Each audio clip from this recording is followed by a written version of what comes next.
पहला सवाल देखते हैं। पहला सवाल आपके यहाँ पे लिखा गया है कि उच्च क्षमता वाले फ्लॉपी की भंडारण क्षमता कितनी होती है। इनमें से आपका जो राइट आंसर हो जाएगा आपका ए वाला हो जाएगा। तो इसकी जो स्टोरेज होती है 1.44 MB होती है। अब यहाँ पे बात हुआ आपका MB का, तो MB का फुल फॉर्म पूछा जाता है। इसका जो फुल फॉर्म हो जाएगा आपका मेगाबाइट हो जाएगा। दूसरा पॉइंट मैं आपको इससे पहले बता चुका हूं कि 1 मेगाबाइट बराबर आपके 1024 किलोबाइट होते हैं। अगला पॉइंट मैं आपको ये बताया था कि 1 मेगाबाइट बराबर 1 मिलियन बाइट होते हैं। यानी आपके 1 मेगाबाइट या 1024 किलोबाइट या 1 मिलियन बाइट तीनों आपस में बराबर होते हैं। तो जो लोग इससे पहले जो आपके इस सीरीज में 5 वीडियो अपलोड किए गए हैं, सबसे पहले जाकर उन वीडियो को देख लें। उन वीडियो का लिंक वीडियो के नीचे डिस्क्रिप्शन में दे देंगे, वहां पे जाकर सारी वीडियो को देख सकते हैं। अब यहाँ पे बात हुआ आपका फ्लॉपी का, तो सबसे पहले फ्लॉपी को डिस्कस कर लेते हैं। साथ में फ्लॉपी से रिलेटेड जितने भी सवाल बने हैं उसको भी इस वीडियो में डिस्कस कर लेते हैं। चलिए शुरू करते हैं। फ्लॉपी में आपका सबसे पहला पॉइंट आपका लिखा गया है कि यह प्लास्टिक का बना वृत्ताकार डिस्क होता है जिस पर चुंबकीय पदार्थ की लेप चढ़ी रहती है। अगला पॉइंट आपका लिखा गया है कि वर्तमान में प्रयुक्त फ्लॉपी की लंबाई 3.5 इंच होती है। अगला पॉइंट आपका लिखा गया है कि उच्च क्षमता वाले फ्लॉपी की भंडारण क्षमता 1.44 MB होती है, जैसा कि आपका सवाल में आया था। अगला पॉइंट आपका लिखा गया है कि जबकि अति उच्च क्षमता वाले फ्लॉपी की भंडारण क्षमता आपका 2.88 MB होती है, यानी जस्ट इसके डबल होता है। अगला पॉइंट आपका लिखा गया है कि फ्लॉपी को कुछ वृत्ताकार पथों में बांटा जाता है, जिसे क्या कहा जाता है, ट्रैक कहा जाता है। जैसे कि मान लेते हैं आपका एक फ्लॉपी है, इसको जब कई सर्किल में बांटा जाता है तो प्रत्येक सर्किल आपका क्या कहलाता है, आपका ट्रैक कहलाता है। अब यहाँ पे ट्रैक को पुनः सेक्टर में बांटा जाता है। जैसे कि आपके यहाँ पे ट्रैक हैं, अगर ट्रैक को ऐसे करके कई भागों में बांटा जाए तो प्रत्येक जो आपका खाना हो जाता है वो क्या कहलाता है, आपका सेक्टर कहलाता है। अगला पॉइंट आपका लिखा गया है फ्लॉपी पर डाटा इसी सेक्टर में लिखा जाता है। जो आपके एक एक खाने होते हैं इन्हें सेक्टर कहा जाता है और इन्हीं सेक्टर में आपके डाटा लिखा जाता है। अगला पॉइंट आपका लिखा गया है कि प्रत्येक सेक्टर की लंबाई 512 बाइट होती है। तो फ्लॉपी डिस्क में आप इतने सारे पॉइंट को आप ध्यान दीजिएगा। अगर आपको वीडियो अच्छा लगा तो वीडियो को लाइक जरूर करिएगा। अब चलते हैं अगले सवाल पे। दूसरा सवाल आपका लिखा गया है कि कंप्यूटर की वर्ड लेंथ किसमें मापी जाती है। तो इनमें से आपका जो राइट आंसर हो जाएगा आपका सी वाला हो जाएगा। तो आपका बिट में मापा जाता है और यहाँ पे बिट का फुल फॉर्म पूछा जाता है, तो इसका जो फुल फॉर्म हो जाएगा आपका बाइनरी डिजिट हो जाएगा। अगला सवाल आपका ये बन के आता है कि बाइनरी डिजिट में कौन कौन से अंक प्रयोग किए जाते हैं। तो ध्यान दीजिएगा, 2 अंकों का प्रयोग किया जाता है, 0 और 1 का प्रयोग किया जाता है। अब यहाँ पे ध्यान दीजिएगा, जो आपका 0 होता है वो ऑफ को रिप्रेजेंट करता है, जबकि आपका जो 1 होता है वो ऑन को रिप्रेजेंट करता है। तो इस सवाल में इतने सारे पॉइंट को ध्यान दीजिएगा। अब चलते हैं अगले सवाल पे। तीसरा सवाल आपका लिखा गया है कि हार्ड डिस्क है। तो इनमें से आपका जो राइट आंसर हो जाएगा आपका डी वाला हो जाएगा। तो हार्ड डिस्क आपका एक अस्थायी मेमोरी भी है, आपका सहायक मेमोरी भी है और डायरेक्ट एक्सेस मेमोरी तीनों है। इससे पहले की वीडियो में आपको डिस्कस कर दिया था कि आपके नॉन वोलेटाइल मेमोरी किसे कहा जाता है, आपके सहायक मेमोरी किसे कहा जाता है, साथ में आपके डायरेक्ट एक्सेस मेमोरी किसे कहा जाता है। अगर आप लोग वो वीडियो नहीं देखे हैं, सबसे पहले जाकर उसे कवर कर लें। अब चलते हैं अगले सवाल पे। चौथा सवाल आपका यहाँ पे लिखा गया है कि प्रकाशीय डिस्क को और किस नाम से जाना जाता है। तो इनमें से आपका जो राइट आंसर हो जाएगा आपका सी वाला हो जाएगा। तो प्रकाशीय डिस्क को ऑप्टिकल डिस्क और लेजर डिस्क के नाम से जाना जाता है। तो इस पॉइंट को आप ध्यान दीजिएगा। अब चलते हैं अगले सवाल पे। पांचवा सवाल आपका लिखा गया है कि ऑप्टिकल डिस्क में डाटा को कहाँ स्टोर किया जाता है। इनमें से आपका जो राइट आंसर हो जाएगा आपका सी वाला हो जाएगा। तो ऑप्टिकल डिस्क में पिट्स और लैंड्स में डाटा स्टोर किया जाता है। अब यहाँ पे सबसे पहले समझेंगे आपका पिट्स किसे कहा जाता है, आपका लैंड्स किसे कहा जाता है। साथ में ऑप्टिकल डिस्क के बारे में और भी जितने सवाल बने थे उसको भी इस वीडियो में डिस्कस कर लेते हैं। चलिए शुरू करते हैं। सबसे पहले यहाँ पे ध्यान दीजिएगा, आपका प्रकाशीय डिस्क का एक और नाम होता है जिसे ऑप्टिकल डिस्क के नाम से जाना जाता है। इसमें आपका लिखा गया है कि ऑप्टिकल डिस्क आपका पॉलीकार्बोनेट प्लास्टिक से बना एक गोल डिस्क है, जिसकी सतह पर परावर्तित करने के लिए एल्युमिनियम की पतली परत चढ़ाकर चमकदार बनाया जाता है।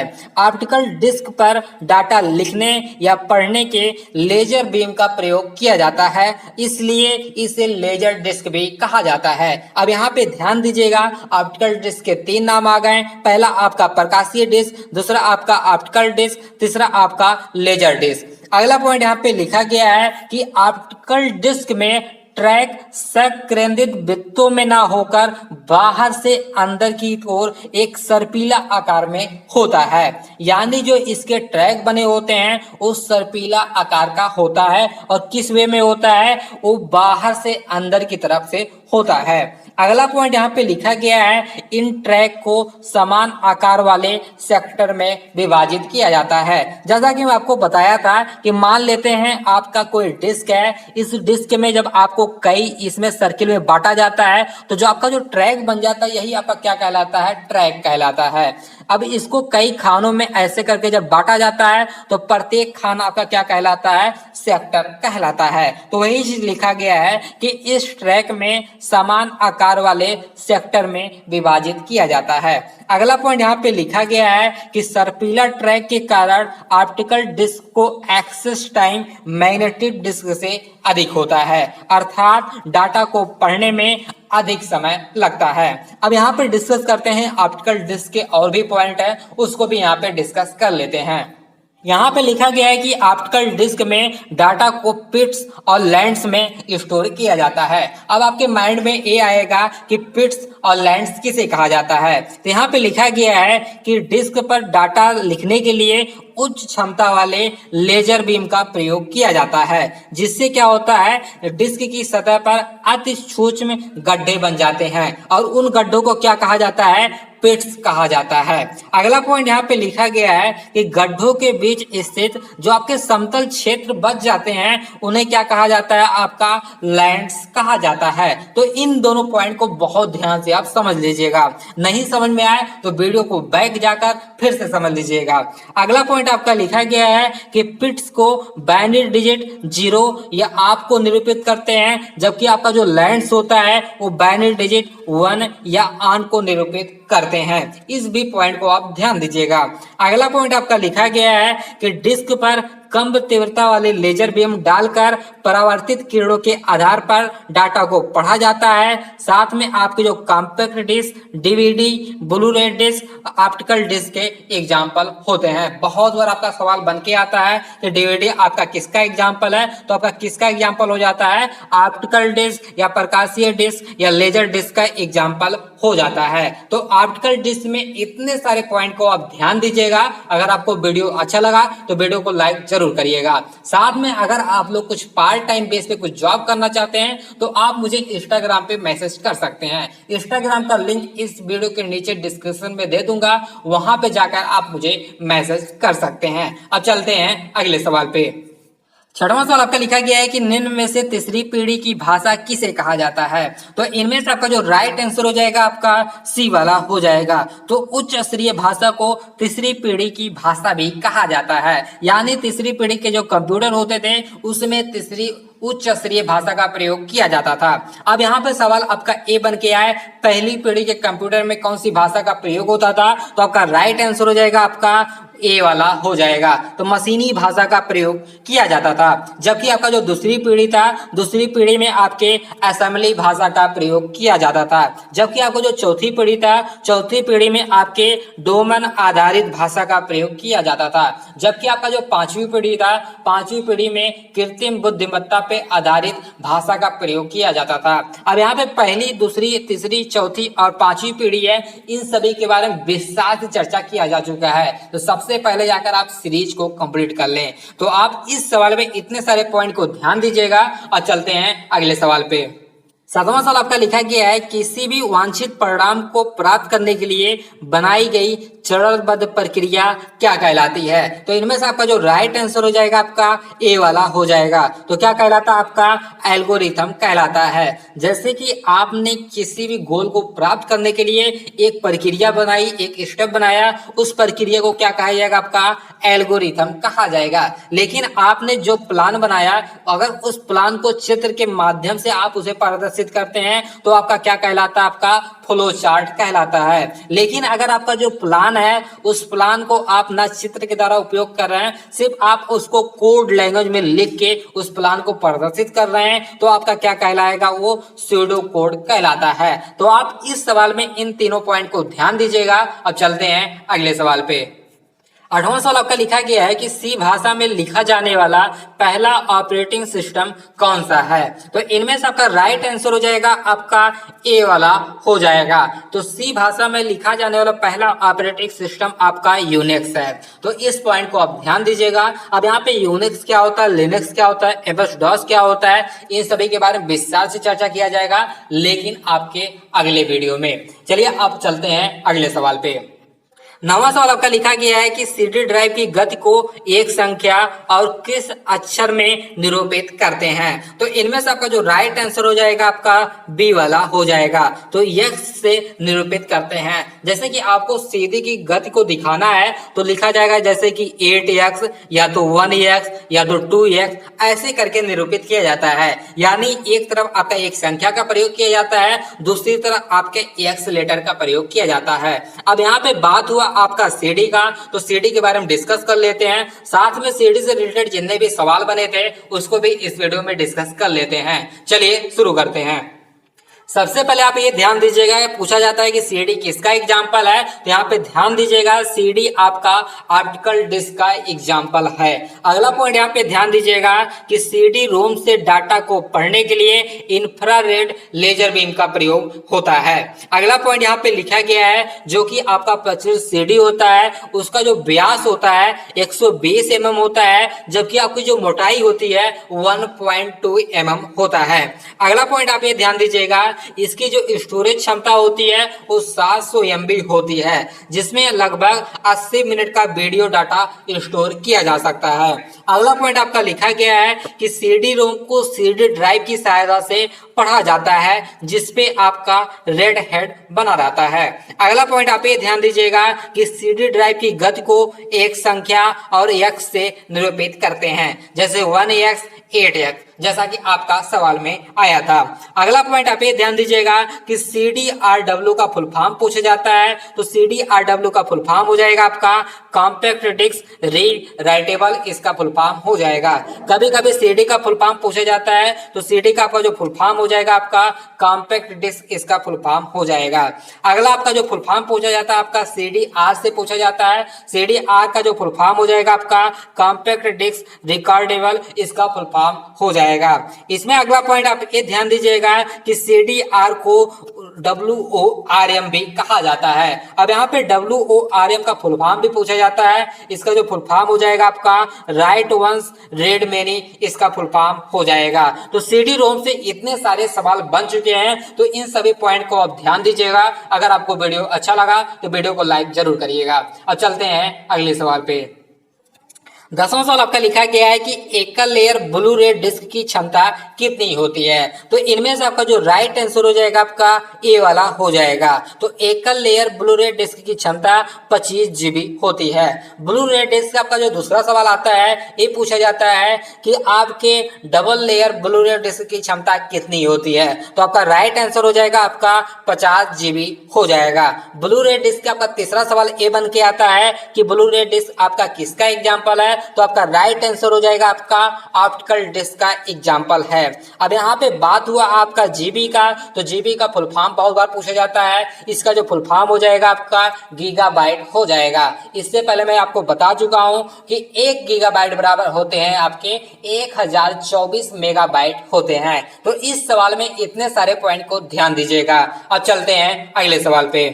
11वां सवाल आपका लिखा गया है कि डीवीडी के एकल लेयर डिस्क की क्षमता कितनी होती है। तो इनमें से आपका जो राइट आंसर हो जाएगा आपका सी वाला हो जाएगा। तो डीवीडी के एकल लेयर डिस्क की क्षमता 4.7 जीबी होती है। अब यहाँ पे बात हुआ डीवीडी का, तो डीवीडी का फुल फॉर्म क्या होता है, साथ में डीवीडी से रिलेटेड जितने भी आपके सवाल बने हैं उसको भी इस वीडियो में डिस्कस कर लेते हैं। चलिए शुरू करते हैं। डीवीडी से आपका सबसे पहला सवाल ये बन के आता है कि डीवीडी आपका किसका एग्जाम्पल है। तो यहाँ पे ध्यान दीजिएगा, डीवीडी आपका ऑप्टिकल डिस्क का एग्जाम्पल है। अगला पॉइंट यहाँ पे लिखा गया है कि ध्वनि के लिए इसमें डॉल्बी डिजिटल का प्रयोग किया जाता है। अब यहाँ पे डॉल्बी डिजिटल जो आपका थिएटर सिस्टम होते हैं, यहाँ पे डीटीएस का फुल फॉर्म पूछा जाता है। तो डीटीएस का आपका जो फुल फॉर्म हो जाएगा आपका डिजिटल थिएटर सिस्टम, इसका फुल फॉर्म हो जाता है।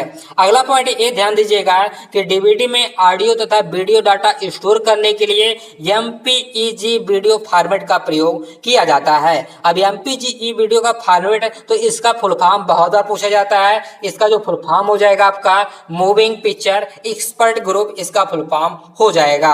अगला पॉइंट आप ये ध्यान दीजिएगा कि इसमें डाटा 2 लेयर में स्टोर किए जाते हैं। जो आपका एकल लेयर होता है उस डिस्क की जो आपकी क्षमता होती है 4.7 जीबी होती है, जबकि आपका जो 2 लेयर होते हैं उस डिस्क की आपकी जो क्षमता होती है 8.5 जीबी होती है। तो इन पॉइंट को आप ध्यान दीजिएगा।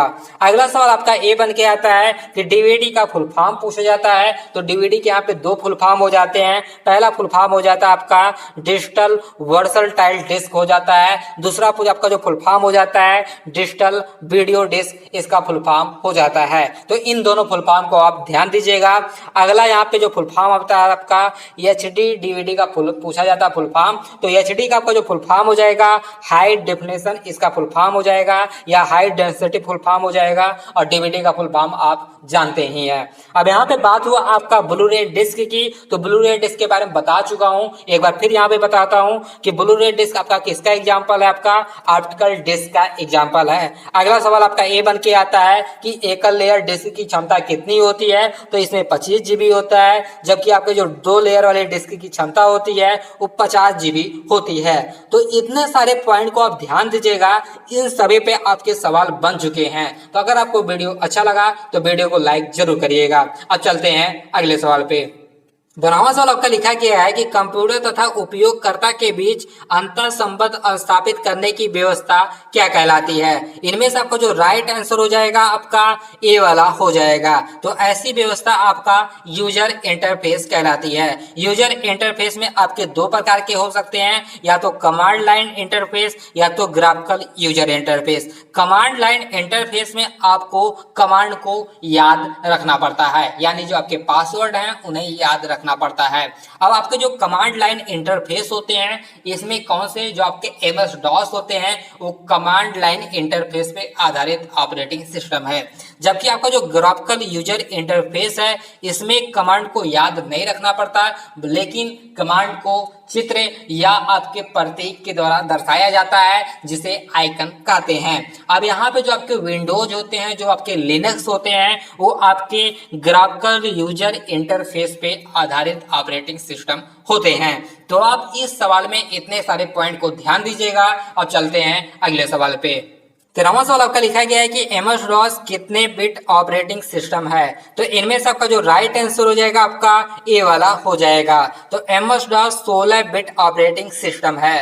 पहला पॉइंट आप ये ध्यान दीजिएगा। दूसरा सवाल आपका ए बन के आता है कि एमएस डॉस का फुल फॉर्म पूछा जाता है। तो इसका जो फुल फॉर्म हो जाएगा आपका माइक्रोसॉफ्ट डिस्क ऑपरेटिंग सिस्टम, इसका फुल फॉर्म हो जाता है। तीसरा पॉइंट आप ये ध्यान दीजिएगा कि एमएस डॉस में चित्र और ग्राफ नहीं बनाए जा सकते। अभी मैं आपको बताया था कि आपके जो एमएस डॉस होते हैं वो कमांड लाइन इंटरफेस पे आधारित आपका ऑपरेटिंग सिस्टम है, इसलिए इसमें चित्र और ग्राफ नहीं बनाए जा सकते। तो एमएस डॉस में इन चारों पॉइंट को आप ध्यान दीजिएगा। और चलते हैं अगले सवाल पे।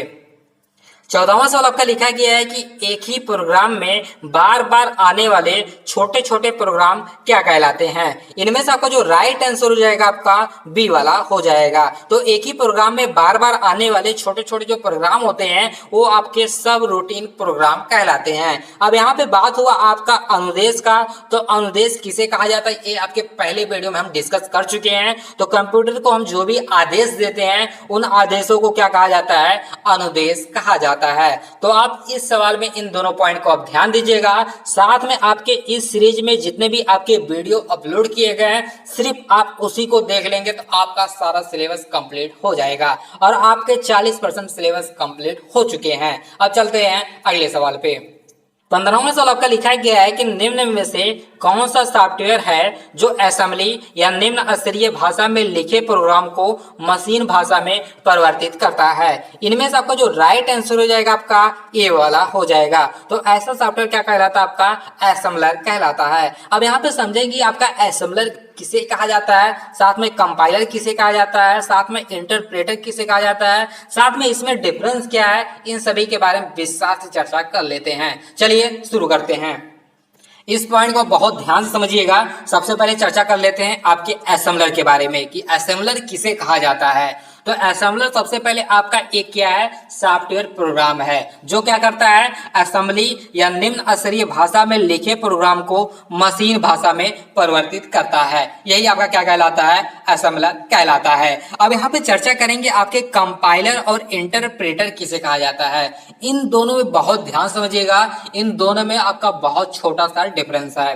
तो सबसे पहले कंपाइलर क्या करता है, कंपाइलर आपका एक लैंग्वेज ट्रांसलेटर सॉफ्टवेयर है जो उच्च स्तरीय भाषा में तैयार किए गए प्रोग्राम को मशीन भाषा में परिवर्तित करता है। तो सिंपल सा क्या है कि आपका एक लैंग्वेज ट्रांसलेटर है जो क्या करता है, अगर आपका कोई भाषा उच्च स्तरीय भाषा में है उसको कन्वर्ट करके मशीन भाषा में करता है तो क्या क्या कहलाएगा, कंपाइलर कहलाएगा। लेकिन यहाँ पे डिफरेंस क्या है, इसको यहाँ पे ध्यान दीजिए। तो यहाँ पे लिखा गया है कंपाइलर पूरे प्रोग्राम को एक बार में ही अनुवादित कर देता है तथा प्रोग्राम की सभी गलतियां उसके लाइन क्रम में एक साथ सूचित करता है। जब सभी गलतियां दूर हो जाती हैं तब प्रोग्राम को संपादित करता है। यानी जो कंपाइलर होता है जब आपके उच्च स्तरीय भाषा से मशीनी भाषा में कन्वर्ट करता है तो सबसे पहले क्या करता है, सभी प्रोग्राम को अनुवादित या ट्रांसलेट कर देता है। उसके बाद सभी प्रोग्राम में जो भी आपकी गलती मिलती है उसका एक अलग से सूची बना के प्रदर्शित कर देता है।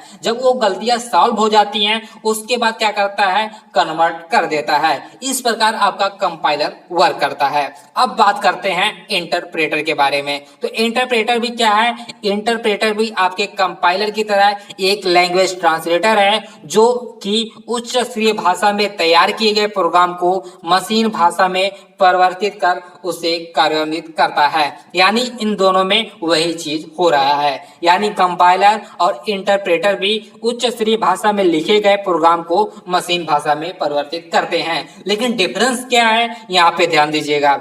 इसमें क्या होता है, इंटरप्रेटर में क्या होता है कि इंटरप्रेटर में एक एक लाइन को अनुवादित करता है, एक लाइन को मशीन भाषा में परिवर्तित करता है। अगर उसके सामने कोई गलती मिलती है तो उस गलती को वहीं पे सॉल्व करता है, उसके बाद वो दूसरी लाइन पर बढ़ता है। ये क्या कहलाता, आपका इंटरप्रेटर कहलाता है। लेकिन कंपाइलर में क्या होता है, एक साथ पूरे प्रोग्राम को अनुवादित करता था, लास्ट में जो गलती मिलती थी उसकी एक सूची लाता था, उसके बाद उस गलती को सही करता था। लेकिन इंटरप्रेटर में ऐसा कुछ भी नहीं है। इंटरप्रेटर में एक एक लाइन को अनुवादित करता है या ट्रांसलेट करता है, अगर उसमें कोई गलती नहीं होती तब जाकर वो सेकंड लाइन पर पहुंचता है। तो आप असेंबलर, कंपाइलर और इंटरप्रेटर को बहुत ही ध्यान से समझ लीजिएगा, ये आपके बहुत ज्यादा काम आने वाले हैं। अगर आपको वीडियो अच्छा लगा तो लाइक जरूर करिएगा, साथ में कमेंट में कैसे बताइएगा कि आपको समझाने का तरीका कैसा लगा। अब चलते हैं कल के वीडियो में जो आपके सवाल पूछे थे उनके जवाब की तरफ। कल का सवाल आपका ये था कि 1 मेगाबाइट में कितने मिलियन बाइट होते हैं। अभी मैं आपको डिस्कस कर दिया था कि 1 मेगाबाइट में 1 मिलियन बाइट होते हैं और 1 मेगाबाइट में 1024 किलोबाइट होते हैं। तो इस पॉइंट को आप ध्यान दीजिएगा। अब चलते हैं आज के सवाल की तरफ। आज का सवाल आप लोगों के लिए ये है कि सिम जहां आपका 32 बिट मेमोरी है वहीं आपका डिम कितने बिट मेमोरी है। इनमें से आपका राइट आंसर क्या होगा मुझे कमेंट बॉक्स में करके जरूर बताइएगा। साथ में इस सीरीज में आपके टोटल आपके इससे पहले 5 वीडियो अपलोड किए गए हैं, इसको मिला के आपके टोटल 6 वीडियो अपलोड किए जा चुके हैं। अगर आप लोग उस सीरीज को नहीं देखे हैं सबसे पहले जाकर इन सीरीज में सभी वीडियो को आप देख लें। साथ में अगर आपको वीडियो कैसा लगा मुझे कमेंट बॉक्स में करके जरूर बताइएगा। चलिए आज के वीडियो के लिए बस इतना ही, अब मिलेंगे अगली वीडियो में, तब तक के लिए धन्यवाद।